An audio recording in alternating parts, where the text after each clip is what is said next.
Привет-привет! Меня зовут Людмила, и вы на моем канале Людмила Шпакова в потоке. Итак, мои дорогие, сегодня у нас с вами будет один из ваших любимых разборов, который называется так: мысли, чувства, действия вашего мужчины к вам. И я очень надеюсь, что это прекрасное предзакатное время и Индийский океан за моей спиной даст нам сегодня как можно больше энергии, какой-то такой, знаете, уникальной энергии, уникальной глубины, и покажет что-то такое о ваших мужчинах, да, что, может быть, вы еще о них не знали. Итак, перед вами 3 позиции. Я как могу укрепляю карты, потому что все-таки ветерок у нас, да. Сама я, если честно, плохо вижу, что делается на экране. Очень надеюсь, что вам видны ваши позиции. Вот так их немножечко попридержу. Вы уж меня извините, да, но ветер вносит свои коррективы.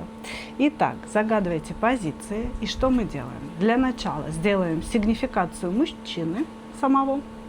После его сигнификации смотрим его мысли о вас, его чувства к вам и его действия в вашу сторону. Будет ли он действовать и как? Я думаю, что вы уже все выбрали, да. Наверное, я вот сюда наши позиции. Так, это у меня 2, да? Ага. 1, 2, 3. Это у меня будет 2. Я их немножко вот так вот поставлю, чтобы они у меня не улетели. Это 3. 3 позиция. И начинаем с единичек. Итак, у нас перевернутый мечевой король пришел.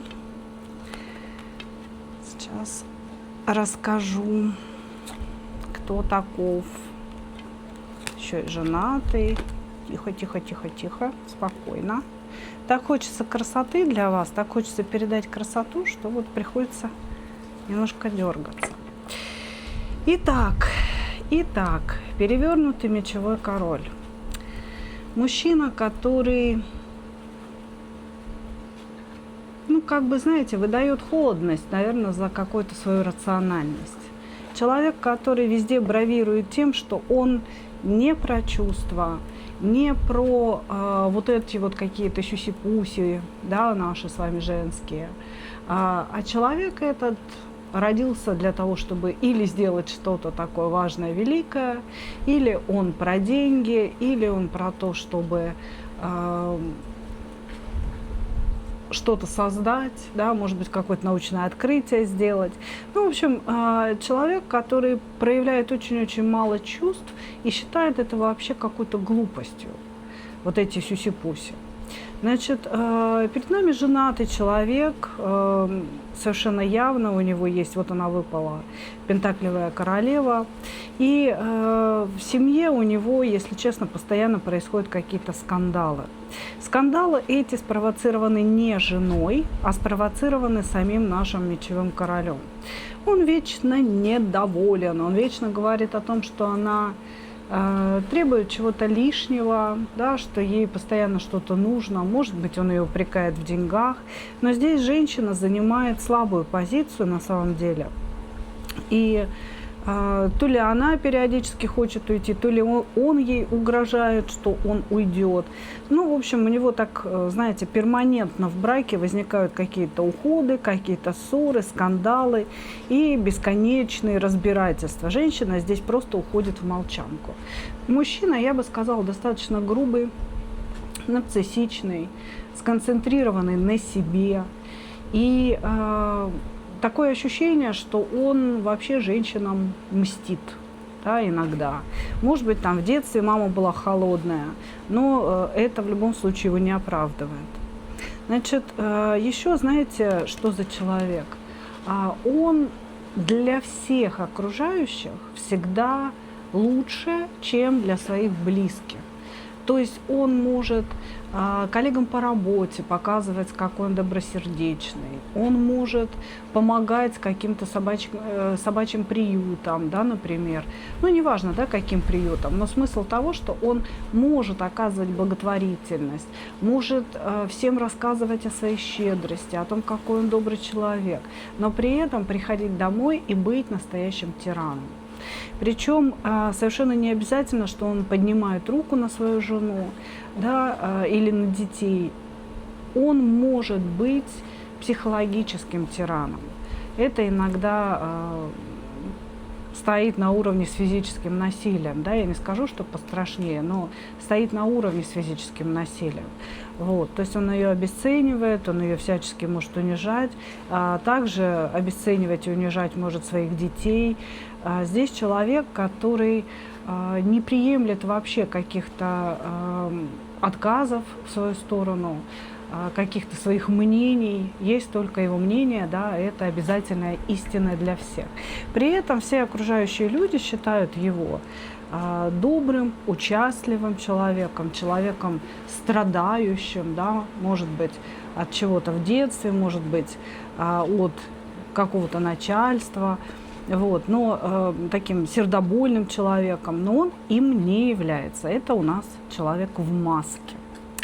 Хорошо, хорошо, мои дорогие, давайте смотреть, какие же у него мысли в вашу сторону. Сейчас мы немножко тут переместим мои конструкции, чтобы карты не успели улететь. Вот так, это двойка, это тройка была. Вот так. Давайте посмотрим. У нашего доктора Нарца какие мысли о вас? Все разрушилось. Боже мой, подлая женщина все разрушила. Здесь у вас, скорее всего, четырехугольничек присутствует, потому что и вы здесь при пентаклевом короле. Вот так же, как он при пентаклевой королеве, и вы имеете мужа. И на самом деле в вашей семье все гораздо более лайтово и комфортно, да, чем в семье у него. Чем, ну, скажем так, положение его жены. Ваше положение значительно лучше. Значит, что думает о вас наш мечевой король? С вашего позволения, вот так положу карты. Значит, он говорит о том, что вы прекрасная жезловая королева. Женщина, которая заставила его помолодеть. Женщина, которая чувствует, то ли чувствует его, то ли дает ему какую-то энергию чувств. Как будто бы, вы знаете, он никогда в этой жизни особенно глубоко не влюблялся, не чувствовал ни к кому, да, вот каких-то таких эмоций серьезных, а вы в нем пробудили эти эмоции. И он считает, может быть, вы значительно моложе его. Но, по сути, я вам хочу сказать, относительно его жены вы просто другая. Вот он считает, что она уже такая обрюзгшая и, ну, немножечко такая подзадроченная своими обязательствами, да, семейными, а вы такая свежая, прекрасная, молодая женщина-весна. Очень для него красивая, очень сексуальная. И, конечно, он о вас здесь думает. Вы выпали первой картой. То есть он думает о вас и думает о вас, ну, можно сказать, постоянно, да.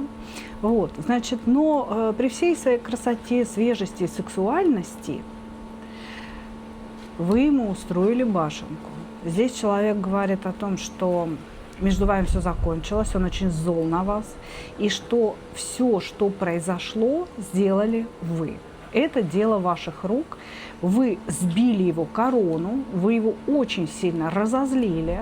Значит, вы здесь, ну, скажем так, не в пример его жене ведете себя очень активно, ведете себя вызывающе и всегда отстаиваете свои границы.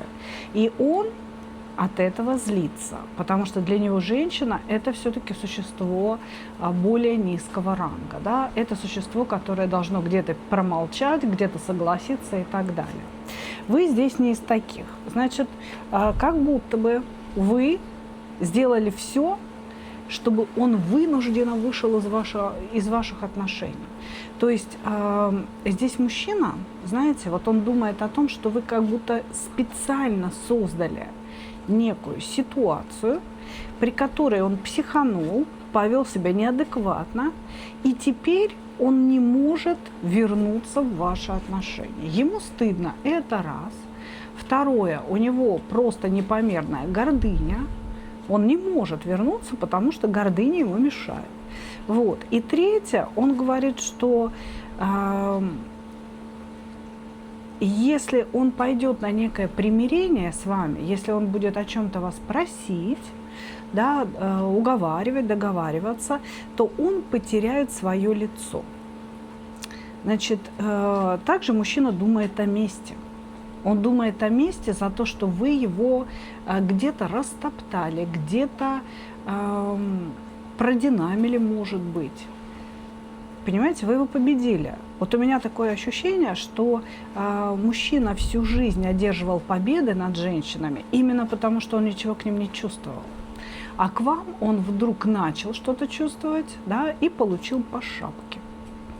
Вы здесь, в общем, его победили. И он это очень хорошо осознает, но это не вызывает у него умиления, честно говоря, это вызывает у него желание отомстить. Хорошо. Смотрим чувства. Делаем небольшие перемещения. Раз, два, три, четыре. И смотрим чувства нашего властелина колец.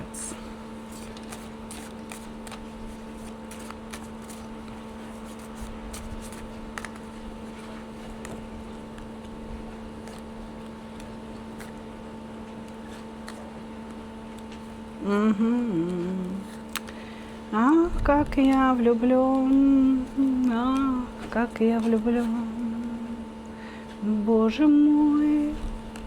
Слушайте, вы знаете, это очень странно, но у мужчины здесь вот какое-то явное нарциссическое расстройство, потому что, хотя, в общем-то, везде, да, где вы будете читать о нарциссах, написано, что они ничего не чувствуют, но здесь очень интересная конфигурация.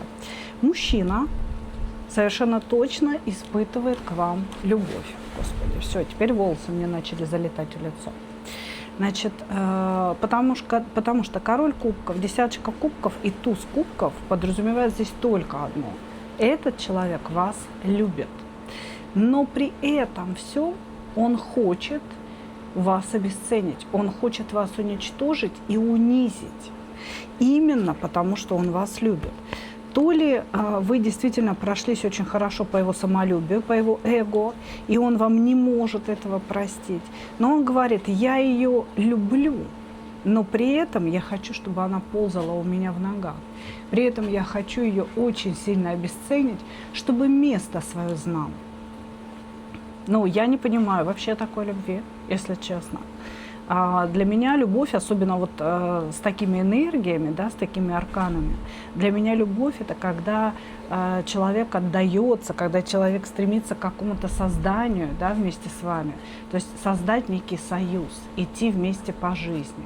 А здесь человек, знаете, как бы очень-очень сильно любит, но при этом мечтает вас как-то изничтожить, уничтожить, унизить и обесценить.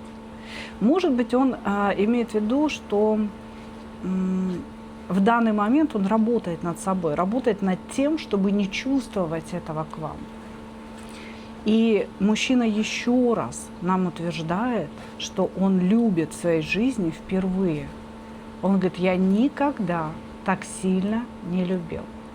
Ну, возможно, знаете, женился, потому что время пришло, или родители сказали, выгодная партия была. Вот, потому что он говорит, я никогда так не любил. Все женщины приходили ко мне, просили меня, чувствовали ко мне. Я был холоден, я был в мечевом короле, я капризничал. А эта женщина зажгла во мне настоящую любовь. Причем здесь, знаете, безусловно, есть и страсть, но страсть сейчас подавлена, потому что какие-то настоящие чувства возникли. Понимаете, из страсти не всегда возникает любовь, иногда страсть проходит, и, в общем-то, и чувства, и все чувства с ней растворяются, да. А здесь человек как будто бы перерос страсть и вышел вот в это состояние любви. Но, да, люблю-то я ее люблю, но получит она у меня по самые помидоры, говорит он нам. Ну, хорошо, хорошо. Давайте посмотрим, как он будет действовать в вашу сторону. Как он будет действовать в вашу сторону.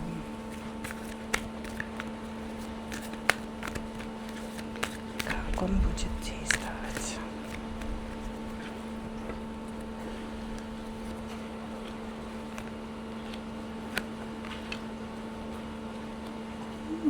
Никак.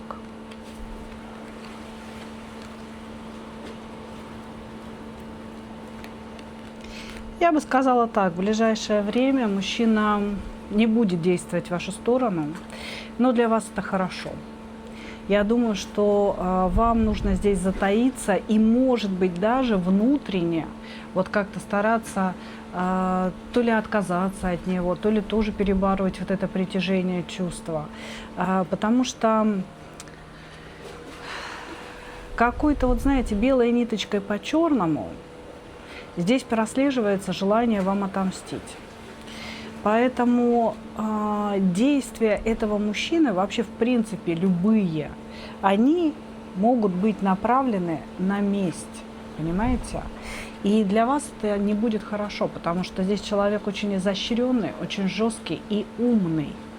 И придумать свою месть он может очень некрасивым образом. То есть эта месть может выглядеть очень-очень некрасиво. И, соответственно, то, что вот нам карты говорят, да, что он не собирается действовать. Первое, не собирается манипулировать, не собирается давить на вашу жалость, не собирается давить на некого внутреннего спасателя внутри вас, да, то есть вот то, что, может быть, он планировал сделать, но он этого делать сейчас не будет. Вот, потому что он сейчас находится в таком обиженном, немножко пришибленном состоянии. Он сейчас не способен ни на какие действия, и, в принципе, он действовать даже и не хочет. Он говорит, мне нужно прожить то ли ваш отказ, то ли то, что вы его бросили, то ли то, что вы его победили, он это никак не может внутри пережить. Вот, то есть ему нужно прожить какие-то собственные эмоции, а действия в вашу сторону он откладывает, я бы сказала так. Я не скажу, что он здесь поставил какую-то точку. Нет, потому что чувство у человека есть, мысли о вас постоянно присутствуют. Вот, но действий как таковых в ближайшее время не будет. Может быть, он борется как раз с вот этим желанием вам отомстить. Может быть, он сам с собой пытается поговорить, да, на эту тему. Как же так, ты любишь женщину, и что это ты ей мстить-то будешь? Вот. И особенно, если ты хочешь с ней быть дальше. Особенно, если ты хочешь получить от нее какой-то вразумительный ответ. Да? Вот. Но здесь мужчина как бы действовать не будет, и хорошо. И хорошо. Это не навсегда, это на ближайшее время. Потому что у него идет сейчас внутренняя работа и внутренние какие-то размышления на тему вас. Благодарю вас, единички. Такая была ваша позиция. Двигаемся дальше. Двоечки. Двоечки, мои дорогие. Кто к нам пришел? К нам пришел фантазер, ты меня называл. Значит, к нам пришел мечтатель, человек, который живет завтрашним днем, какими-то иллюзорными своими мечтами, фантазиями. В общем, товарищ, который любит полежать на диване, поразмышлять на тему возможного будущего. Ах, как было бы хорошо, если бы я был богат. Ах, как было бы хорошо, если бы я был учен. Да, как я и говорю. Как я и говорю. Значит, здесь, смотрите, мужчина очень незрелый. У него какие-то своеобразные отношения с его мамой. Это может быть маменькин сыночек или такой, знаете, человек, который ненавидит свою маму и всем женщинам за нее пытается отомстить, понимаете? Вот. Но здесь скорее все-таки маменькин сыночек у нас, потому что он прям видит себя вот в этих пажовых энергиях, как будто бы он без мамы или без какой-то сильной женщины, да, рядом. Может быть, он ищет себе более взрослую женщину, да, женщину, которая старше него. Он без этой женщины не может принять никакого решения в своей жизни. Ему постоянно нужно, чтобы кто-то взрослый, как он считает, да, находился рядом и все время ему говорил, что надо делать, что не надо делать. А он еще, знаете, как хулиганистый такой ребенок, хулиганистый сынок будет сопротивляться и делать все назло. Вот что-то в этом роде у нас здесь выплывает. Значит, мужчина, сколько бы ему ни было лет, практически ничего в своей жизни не добился. У него своего ничего нет. Если он живет в квартире, да, то, может быть, он живет со своей мамой. Или эта квартира, вот, допустим, живет без мамы, да, но купила ему мама. Вот. Ездит на машине, может быть, купила там первая жена, или, опять же, купила мама. Вот здесь ощущение, что человек сам для себя даже, да, не говоря уже об образовании семьи, детей там, и так далее, он сам для себя не может заработать денег. Но не может он, потому что он не хочет, он страшный лентяй. Этот человек подвержен ленности.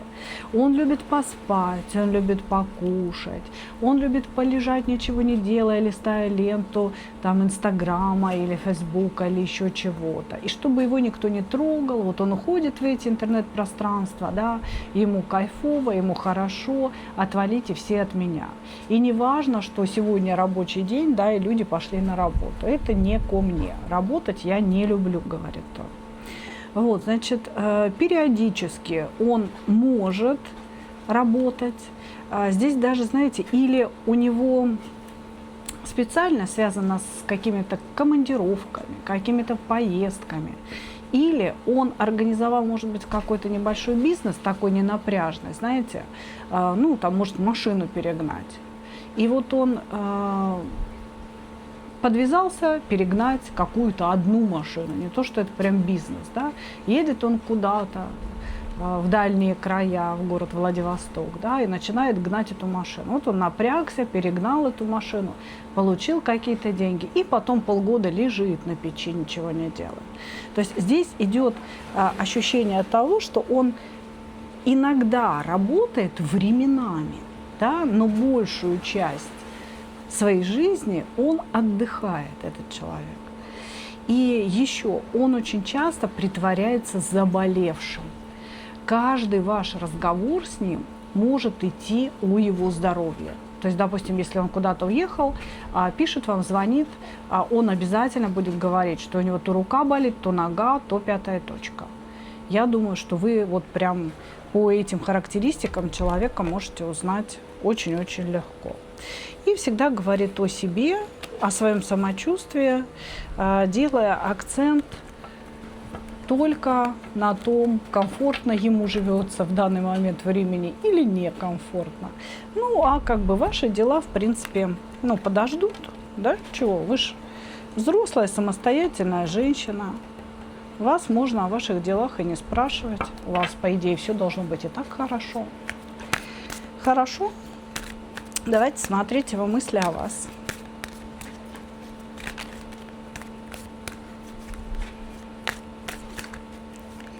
Будем смотреть его мысли о вас.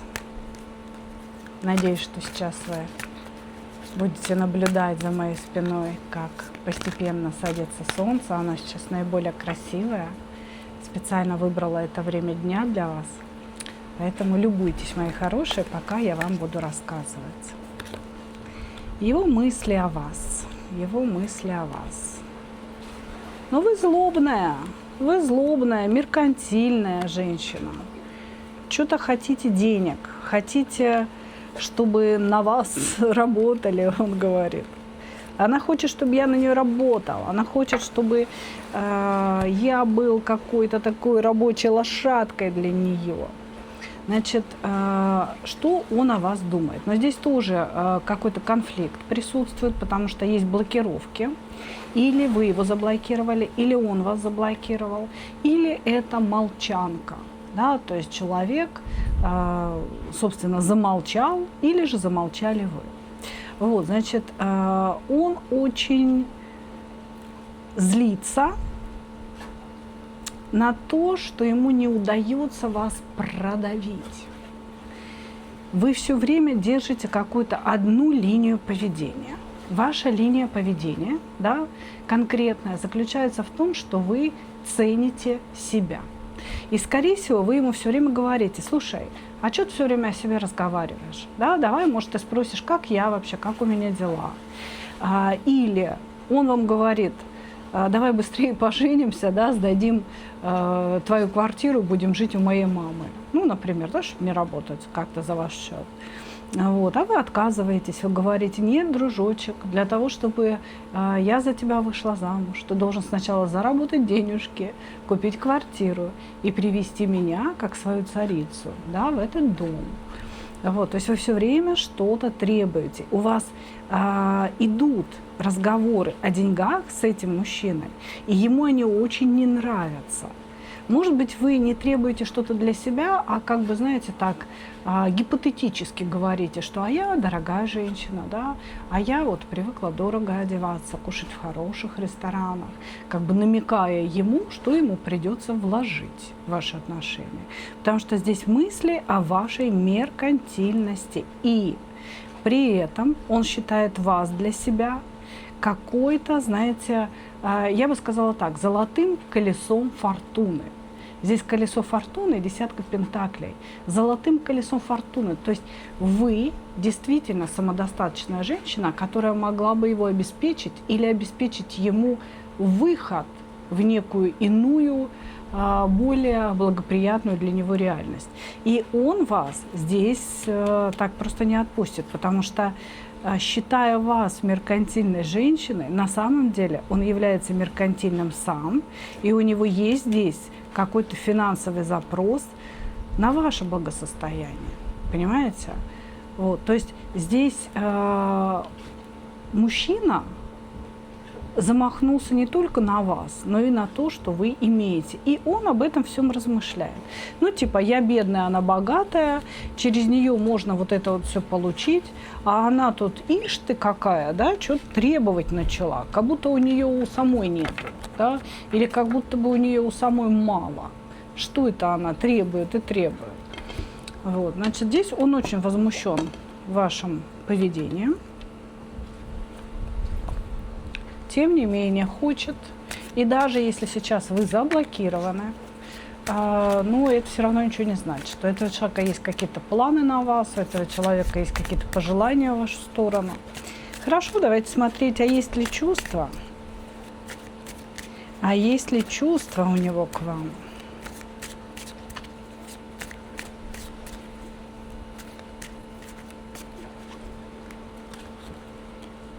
Опа! Блокирующая карта.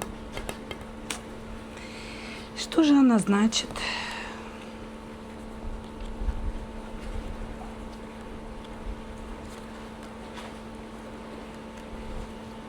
Ну, знаете, из того, что я вижу, я бы на вашем месте вообще не доверяла. Да что ж такое? Не доверяла бы этому человеку. Потому что он вас выбрал. Вот она, вы, звездочка на небосклоне. Вот оно, его наблюдение. Как будто бы человек перед тем, как с вами познакомиться, готовился к этому. Понимаете, может быть, какие-то ваши знакомые ему слили о том, что вы самодостаточная и, допустим, одинокая женщина, и хотели бы отношений, хотели бы замуж. Да? Может быть, этот человек в интернете выслеживал вас, просматривал ваши сторисы, просматривал вашу страничку и понял, что вы девушка не из бедных, Потому что, слушайте, ну что такое? Простите. Потому что он здесь воспринимает вас как женщину другого уровня, да, по сравнению со своим собственным. Я ничего не могу понять, но что случилось с моим голосом-то. Ну, я надеюсь, что никаких воздействий здесь у нас не присутствует, да, потому что за последнее время я очень сильно удивлена, да, но даже ко мне обращаются мужчины с тем, чтобы не просто просмотреть кого-то из своих девчонок, да, например, там, Людмила, сделайте расклад, а с тем, чтобы, Людмила, а не сделать бы нам привязочку, да, типа приворотика. Вот здесь, кстати, мужчина вполне может пытаться сделать на вас приворот. Или делал, или думает об этом. Потому что, ну, у меня ни с того ни с сего, да, на вашей позиции пропадает голос. С чего бы это вдруг, да, это прям какой-то намек. Хотя карты об этом ничего не говорят. Значит, здесь, безусловно, этот человек выделяет вашу внешность. Вы для него очень красивая женщина и сексуально привлекательная женщина. Он испытывает к вам страстные чувства. Да, они присутствуют, страсть здесь присутствует. Но наряду с этой страстью, да, идет, ну, некое такое, знаете, желание урвать материю. И страсть, я бы сказала, здесь не основное чувство. То есть, ну, тут вообще из чувств присутствует страсть. Но эта страсть возникла после того, как он вас выследил, что-то о вас узнал, за вами наблюдал, ему что-то нравилось, что-то не нравилось, он распределял в своей голове какие-то роли определенные. Вот. И, возможно, после того, как он с вами уже познакомился, да, начал с вами общаться, то есть какую-то информацию о вас этот человек узнал заранее, еще до того, как он с вами познакомился. Вы это должны вот четко для себя прям понять.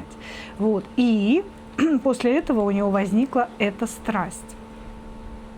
Но здесь на самом деле, да, несмотря на то, что мы берем Монару, да, и такая чувственная колода, она нам показывает, да, лишь одну карту чувств. Остальные – это все мысли, это все желание обхитрить, это желание обмануть, это желание обвести вокруг пальца. У него, конечно, на вас, я думаю, не хватает немножечко здесь ума, потому что он злится на то, что у него это не получается. Вот. Но задумки все-таки имеются. И первая блокирующая карта, да, тоже говорит о многом. О том, что каких-то искренних, глубоких чувств у человека нет. Что все это можно назвать какой-то его великой задумкой махинатора, да, и единственное из этого всего, что можно считать чувствами, это страсть. Всего лишь одной карты. Страсть и мысли, мысли, мысли, мысли. Хорошо, давайте идем с вами дальше. Идем с вами дальше. Действия человека в вашу сторону.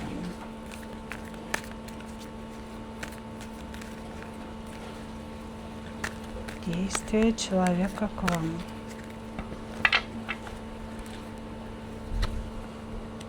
Угу. Буду думать, мечтать, ну а как? Понимаете, не привыкли мы действовать. Немножечко сейчас ветерочек успокоится.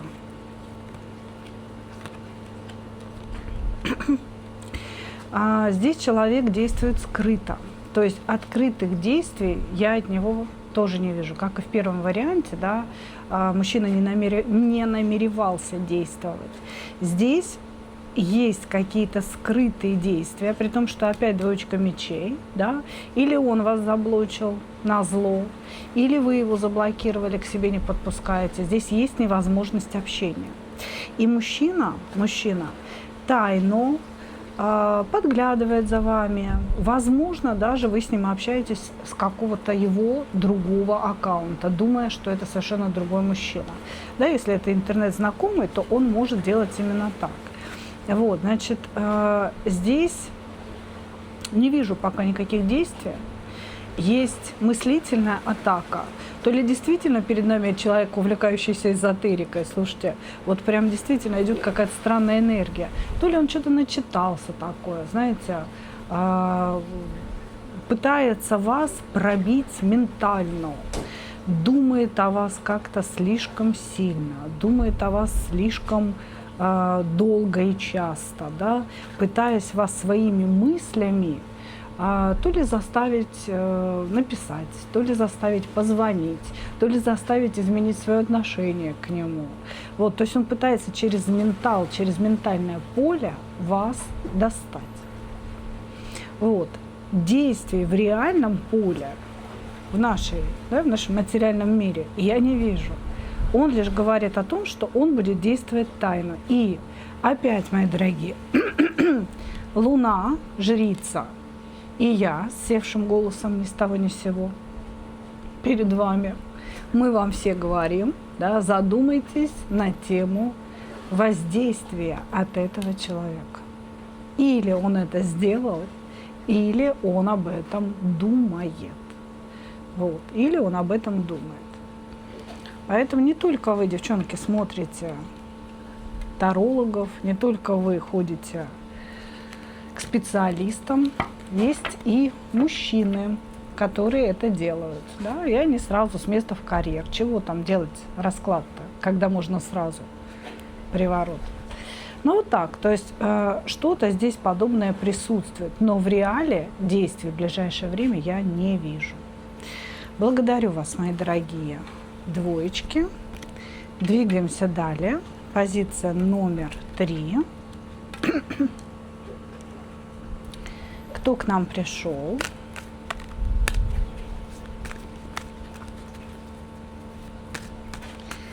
Человек, который боится сделать шаг вперед.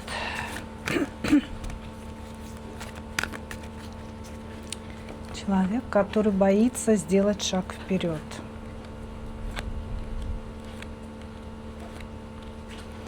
Чего-то лишился, была какая-то трагедия в жизни очень серьезная.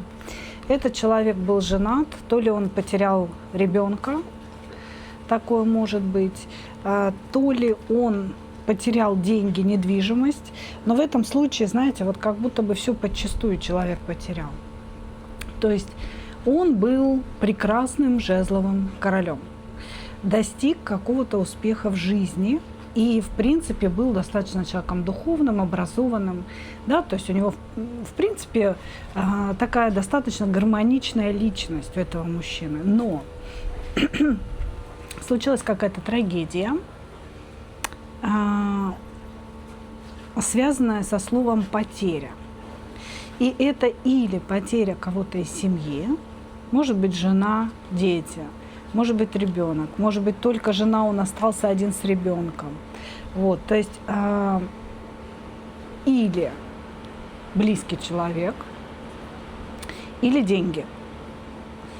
Деньги, недвижимость, вообще все, что было накоплено, все, что было заработано этим человеком, ну, в общем-то, кануло в лету, да.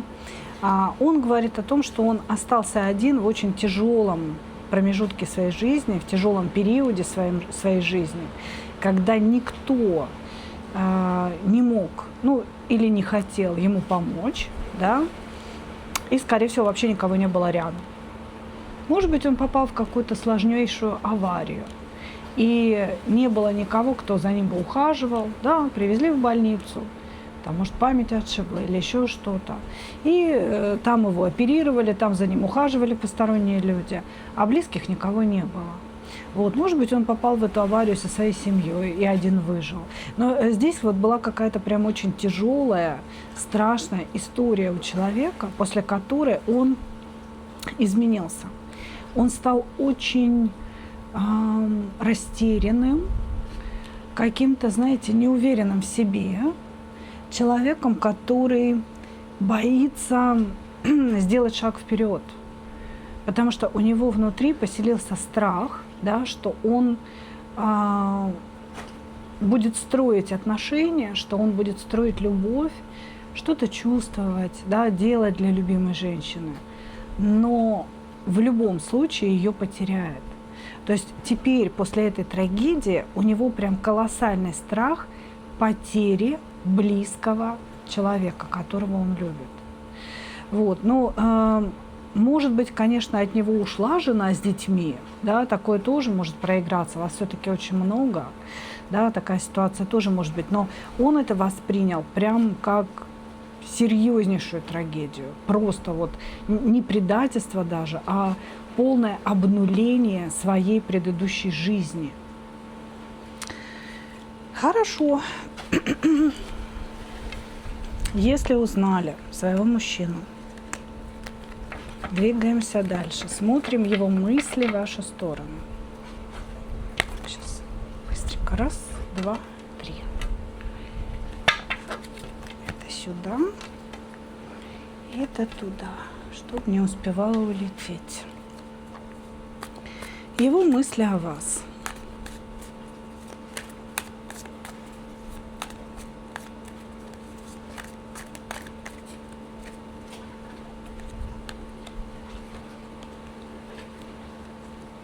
Угу.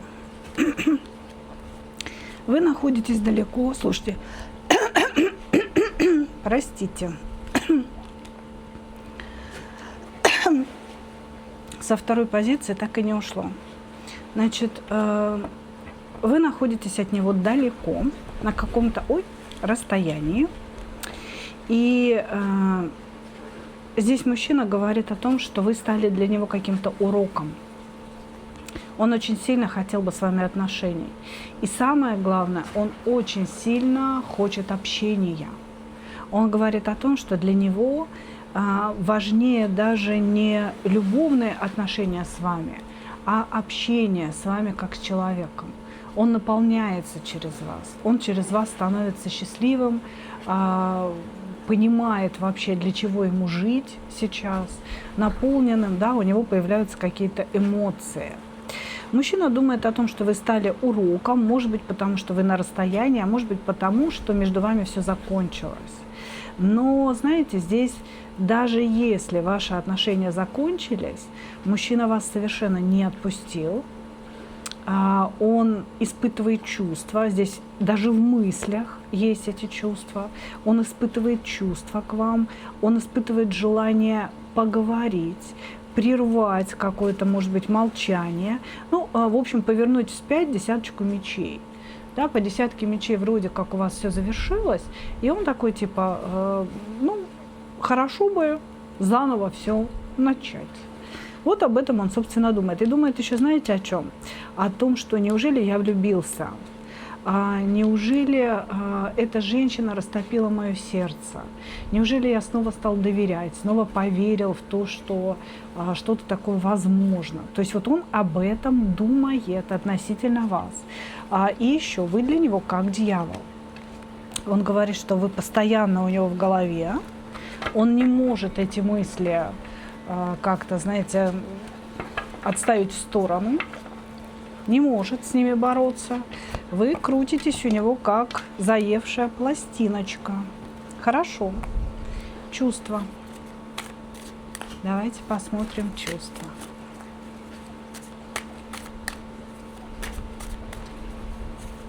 Какое красивое солнце. Я вот на экране себя не вижу, а солнце вижу, как оно садится красиво. Его чувства к вам.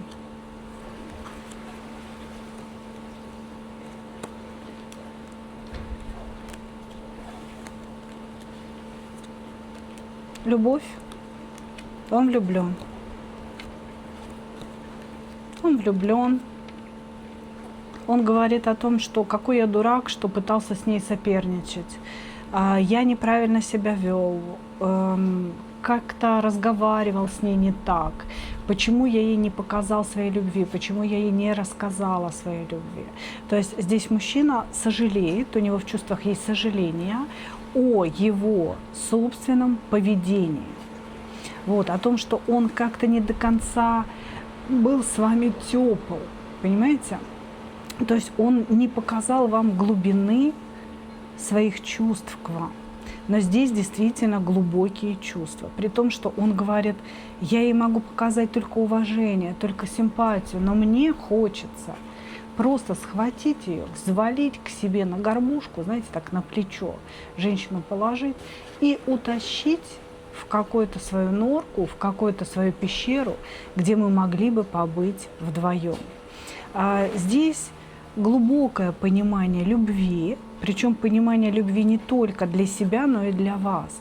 То есть не просто я ее люблю, потому что мне с ней комфортно, а я ее люблю, и я хотел бы сделать ее счастливой.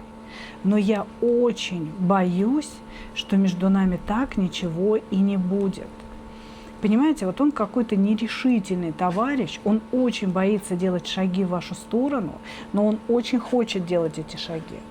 Он очень хочет, понимаете, просто страх потери, страх остаться одному, снова полюбить и снова получить рану глубокую. Вот этот страх у него преобладает, но любовь здесь есть.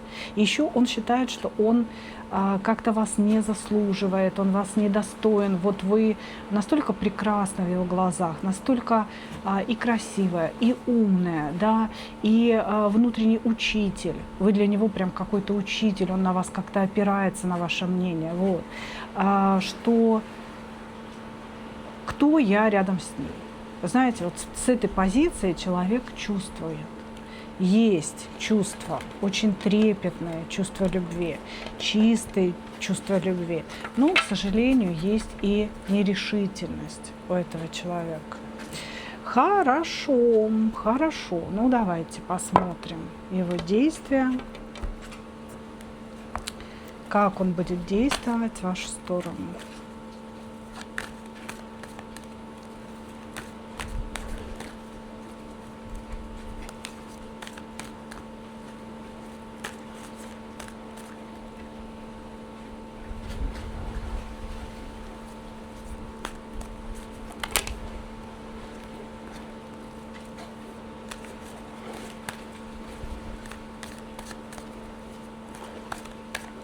Как он будет действовать в вашу сторону?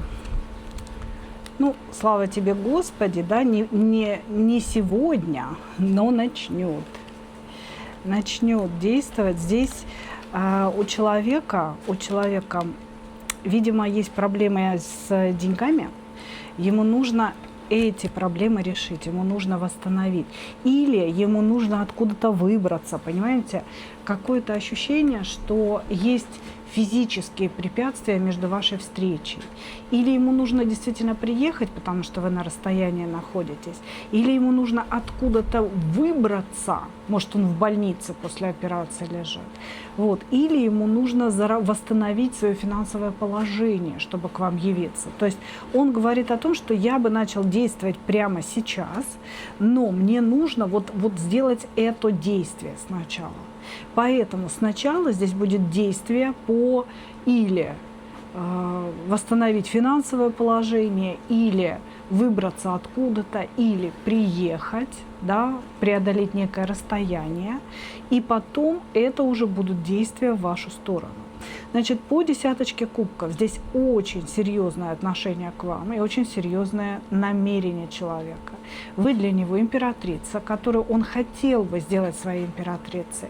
И мужчина здесь будет делать маленькие шаги, неуверенные, скорее всего, шаг к вам, 10 шагов назад отбежал, да, но это будут все равно шаги к сближению, это будут шаги к обретению какого-то союза с вами, к тому, чтобы завоевать вас, завоевать ваше внимание, завоевать ваше расположение какое-то. Здесь будут хорошие шаги. Может быть, небольшие подарки, какие-то, знаете, встречи. Здесь вот показаны небольшие шаги, очень робкие шаги человека, но шаги конкретно к императрице и десяточке кубков. Это, я надеюсь, вы все знаете, да, брачный союз.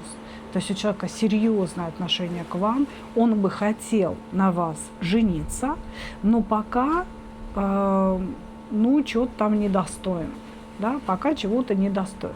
Лишь бы только вот это его обретение чего-то необходимого, прежде чем прийти к вам, да, слишком не затянулось. Лишь бы человек не упустил самый важный ресурс – это время, да, как мы все с вами понимаем. Ну что, мои дорогие,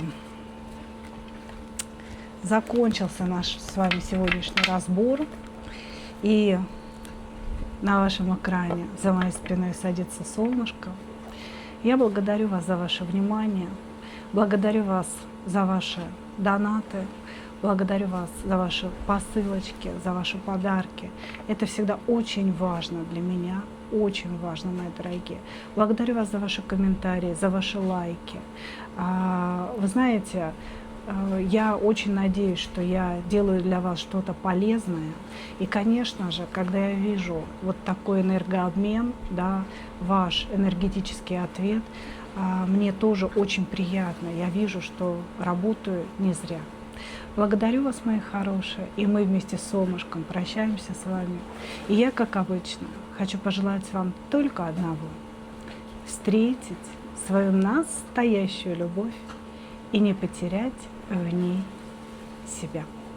Ну а мы увидимся с вами в следующих видео. Пока-пока.